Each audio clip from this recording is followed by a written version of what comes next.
Hello and welcome back to Ballboy Media. I'm LJ and today we are going to be talking about the 2025 NBA trade deadline. This will be a recap video on all the biggest transactions. It's going to be a quick one, but we're going to get through it. There were 22 deals within the week of the NBA trade deadline. 8 former All-Stars traded. That would be Luka Doncic, Anthony Davis, De'Aaron Fox, Zach LaVine, Chris Middleton, Brandon Ingram, Jimmy Butler, and Andrew Wiggins. There were 56 picks traded, not including swaps. That is almost a full draft worth of picks. This was definitely a deadline for the ages.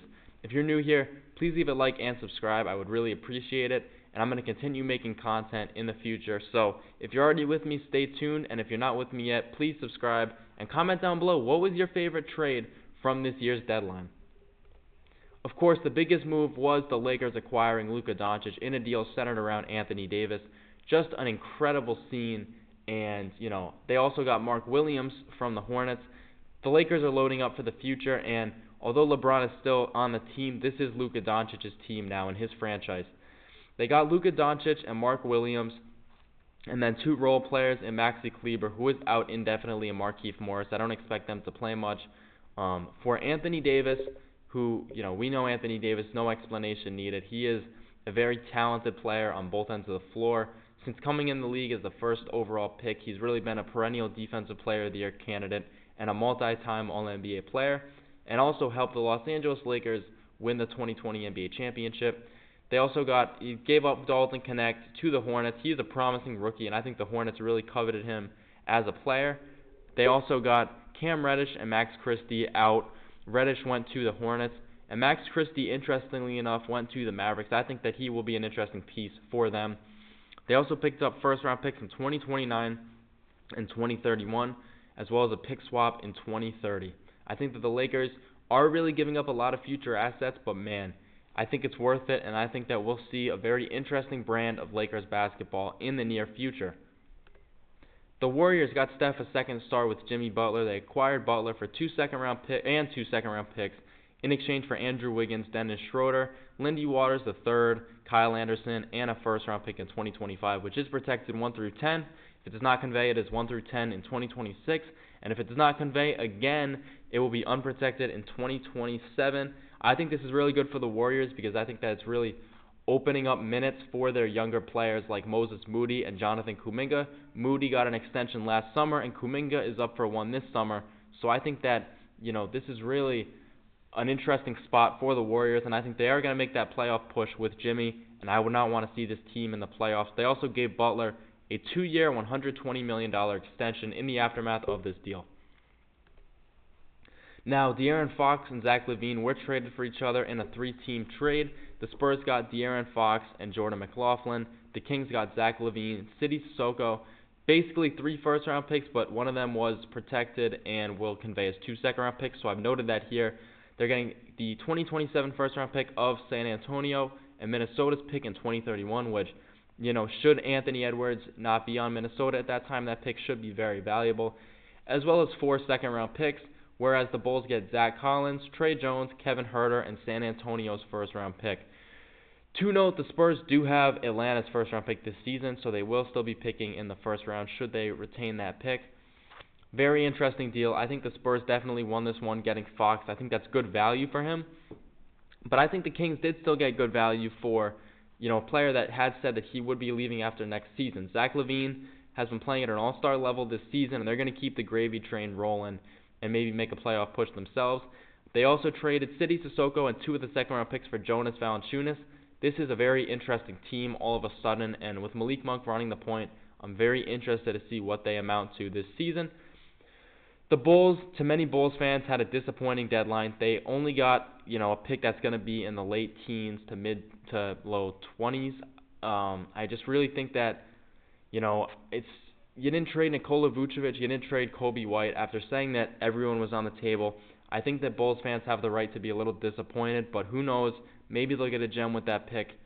Zach Collins and Kevin Huerter are on multi-year deals, and Trey Jones is an unrestricted free agent after this season. I think out of this trade, the Spurs are definitely the biggest winner, but the Kings and Bulls did get some value back. Then we had the Chris Middleton and Kyle Kuzma swap. The Bucks got Chris Middleton and 2 second-round picks, whereas the Wizards got Chris Middleton, A.J. Johnson, and a 2028 first-round pick swap with the Bucks. The Knicks and Spurs also got involved in this deal. They sent Jericho Sims to Milwaukee from New York. DeLon Wright went from Milwaukee to New York. Patrick Baldwin Jr. got traded to San Antonio. And we also saw the Wizards pick up Marcus Smart in another deal alongside Memphis' 2025 first-round pick. This is an interesting Wizards team. I think that a combination of veterans in Chris Middleton and Marcus Smart is going to be very crucial for the development of Bilal Coulibaly, who I think will be in the running for Most Improved Player next season. He has all the traits now, but I think with a former DPOY and a former All-Star, he's going to really blossom to the next level. And I think this is a win for the Bucks as well. I think that Kuzma is a win-now move, trading a franchise cornerstone like Chris Middleton, but it gives them a little more financial capabilities. And at the same time, in the same token, I think that Kuzma, although both have had relatively bad seasons compared to what they are used to, I think Kuzma has the power to turn it around and really be a good player for the Bucks moving forward. Brandon Ingram was traded to the Raptors at this year's deadline. They got him, whereas they sent Bruce Brown, Kelly Olynyk, a first-round pick from Indiana, and a second-round pick, which is their own, to the Pelicans. Again, a really interesting trade. I'm not quite certain what the deal is here with the Raptors. Will they look to contend next year? I think this trade definitely says that the answer is yes. They kind of been a little mediocre, but I think that's by design. I don't think they really went, into the season expecting to be great. But man, I don't think that Indiana first-round pick is going to be very valuable. And for a player who I think was definitely going to leave New Orleans after this year, the Raptors really scored him on some value. And if they're able to retain him and keep building around him, I think the Raptors could be kind of scary in the near future. Bruce Brown and Kelly Olynyk, I think, is a good return for him. Two winning players is what I should have said, as well as that first-round pick. It's still a first-round pick, 4-year rookie deal. What can you not like about it? The final deal that I'm going to discuss is DeAndre Hunter to Cleveland. The Cavs picked up DeAndre Hunter and in return sent out Karis LeVert, Georges Niang, 3 second-round picks, and 2 first-round pick swaps. There's kind of a little bit of writing on the wall that Cleveland was going to make a move for Hunter, and they did here. I think this is a win for both teams. I think the Hawks got 2 winning players for the future, because I think this year, unfortunately, it looks like they're not going to make the playoffs in the wake of the injury of Jalen Johnson. Picking up 3 seconds and 2 swaps, I think, is pretty solid. They could have gotten more maybe from another team, but who knows what Cleveland will look like in 7 years. Although they do have all their players on longer-term deals, their core is locked up until at least 2027.